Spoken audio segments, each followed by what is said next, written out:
देखो बेटा, आप ना अभी किस हाल में हो दुनिया को इस बात से कोई फर्क नहीं पड़ रहा है। आप इस समय अपने बाथरूम में छुप के रो रहे हो या अपने बंद कमरे में बैठ के आप स्ट्रगल कर रहे हो, दुनिया को इसकी कुछ नहीं पड़ी है। आपके बहुत ही नज़दीकी रिश्तेदार होंगे, आपके बहुत ही नज़दीकी दोस्त होंगे, आपको अवॉइड कर रहे होंगे, आपके साथ नहीं रह रहे होंगे। सबको लग रहा होगा इसका तो आईटी नहीं निकलने वाला, इसके साथ मैं क्यों बैठूं।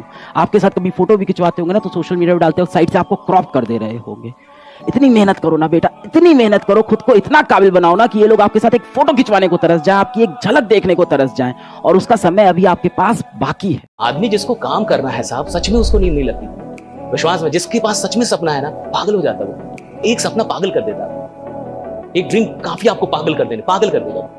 और जब तक वो आपको मेरा बेचैनी होती है, अंदर में बेचैनी होगी, बेचैन होता आदमी। उसको लगता है कितनी जल्दी सुबह हो जाए, उसको लगता है कितनी जल्दी सुबह हो जाए और मैं बाहर निकलूं या बात करूं या काम करूं, उसको ऐसा लगता है। एक और प्राणी है जिसको लगता है कि इतनी जल्दी सुबह क्यों होगा।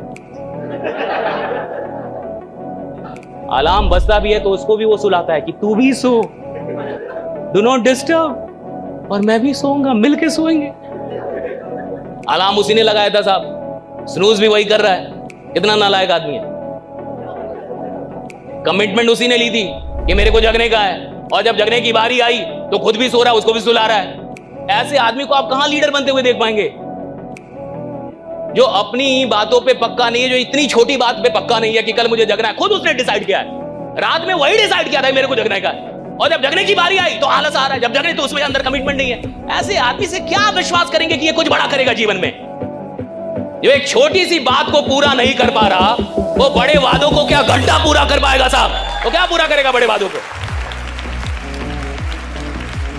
मन है ना, उसकी आदत है, बियॉन्ड लिमिट काम करता है ये।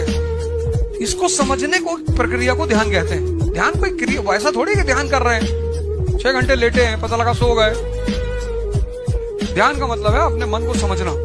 तुम पढ़ना चाहते हो, ये तुम्हें पढ़ने नहीं देना चाहता है। अगर ये बात तुम्हें दिखाई पड़ गई तो तुम ध्यानी हो। तुम सुबह उठना चाहते हो, ये उठने नहीं दे रहा है। भाई कोई दूसरा उठने ना दे तो समझ में आता है, तुम्हारा खुद का मन। तुम रात में 9 बजे सोना चाहते हो, ये सोने नहीं दे रहा।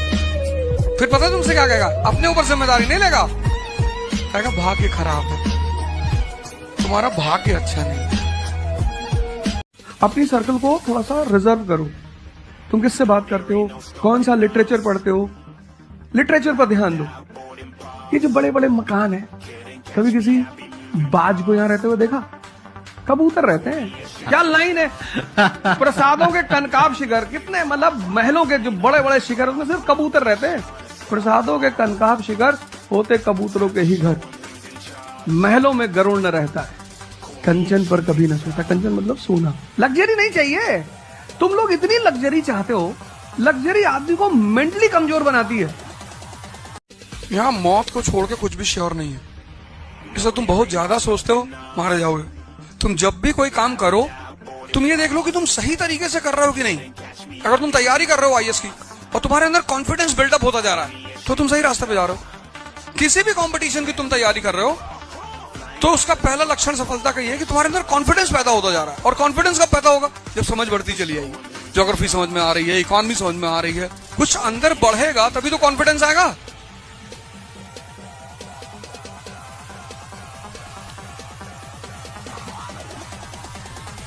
जब आप बहुत ध्यान से सुनेंगे, जब बहुत मन से सुनेंगे, बहुत दिल से सुनेंगे, तो आप दुनिया में किसी को भी समझ जाएंगे कि ये कैसा आदमी है, इसको क्या अच्छा लगता है, इसको क्या बुरा लगता है, सब बताता आदमी। सुनने वाला कोई शय नहीं, आदमी सब बताने के लिए तैयार है। वो ये भी बता रहा है कि मैं ठीक कैसे होऊंगा, कोई सुन नहीं रहा है उसको। आप सुनने की क्वालिटी डेवलप कीजिए और इंसान की जगह, दूसरे इंसान की जगह खुद को रखने की क्वालिटी, ये दो चीजें। इमोशनल इंटेलिजेंस में आप इतने खतरनाक हो जाएंगे कि लोग कुछ भी हो, आपसे मोहब्बत करना नहीं छोड़ पाएंगे, लोग मोहब्बत करेंगे। सबसे पेनफुल चीज क्या है इस जीवन में? सबसे दर्दनाक चीज बेटा ये नहीं है कि कोई लड़की आपको छोड़ के चली गई। इस जीवन की सबसे दर्दनाक चीज ये नहीं है कि आपके पास कोई महंगा फोन नहीं है। इस जीवन की सबसे दर्दनाक चीज ये नहीं है कि आप किसी एग्जाम में फेल हो गए। इस जीवन की सबसे दर्दनाक चीज है कि जब आप जवान हो, आपके हाथ पैर चल रहे हों और आपके माँ बाप आपकी वजह से रो रहे हों। वैसे भी लोग मुझसे हमेशा पूछा करते थे कि यार ये हम बीइंग ह्यूमन को डोनेट कैसे करें। तो मेरा ये हमेशा से जवाब हुआ करता था कि यार घर से बाहर निकलो, देखो, जिसको ज़रूरत है उसको मत देना, उसके तालीम की तरफ देना, उसके हेल्थ की तरफ देना, लेकिन हॉस्पिटल को देना, डॉक्टर को देना और स्कूल को देना या कॉलेज को देना.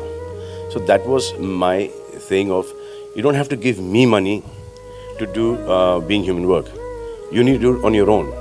जैसे कि ये मेरा चैरिटेबल ट्रस्ट है, ये आपका भी है. इतनी मेहनत करी किसी चीज के लिए और वो मिली नहीं. फिर मैं अगले दिन जब सड़क पे जा रहा था तो एक ऐसा इंसिडेंट होता है जो कि मेरी लाइफ बदल देता है. सड़क पे एक घर बन रहा था और वहां पर एक छोटा लड़का मेरी उम्र का वो मजदूरी कर रहा था. वो ईंटें उठा के ले जा रहा था, बहुत बीमार था. मैं उसके पास जाता हूँ और मैं उससे पूछता हूँ कि यार इतना बीमार है तो क्यों कर रहा है काम. तो कहता है कि भैया घर भी तो चलाना है अपना. उसके पापा थे नहीं. और पता है फिर उसने क्या बोला? उसने बोला कि भैया पर मैं ना परेशान नहीं हूँ, मैं खुश हूँ. मैंने कहा इतना खुश क्यों है? क्योंकि भैया देखो, जीवन में मेरे परेशानियां हैं क्या? मेरे पास हाथ हैं, मेरे पास पैर हैं, मेरे पास दिमाग है. यानी मैं काम कर सकता हूँ, हर रोज कमा सकता हूँ और खा सकता हूँ. वो एक लाइन ना मेरे दिमाग के अंदर गई और अचानक से मुझे रियलाइज हुआ कि ठीक है, अगर मेरा एक सपना पूरा नहीं हुआ तो क्या हुआ, अभी तो पूरी लाइफ बाकी है, अभी तो बहुत कुछ करना है लाइफ के अंदर. यार याद है ना जब मैं छोटा था, मैं अपनी माँ को क्या बोला करता था कि मुझे दुनिया जीतनी है. आप एक बात समझ लो बेटा कि जो भी इंसान जीवन में कुछ बड़ा करता है उसने बहुत सी चीज़ों का जीवन में त्याग किया होता है. या तो आज आप अपनी ज़िंदगी में त्याग कर लो, या तो आप कल अपनी ज़िंदगी में काश करना कि काश मैंने उस वक्त ऐसा किया होता. आज या तो जीवन में आप अपनी सबसे जो प्रिय चीज़ें हैं उनका बलिदान दे दो, या कल आप अपने जीवन में अफसोस करना और ये महसूस करना कि एक गलती हो गई मुझसे, काश मैं उस वक्त इस चीज़ को सही कर पाता और नहीं कर सकते.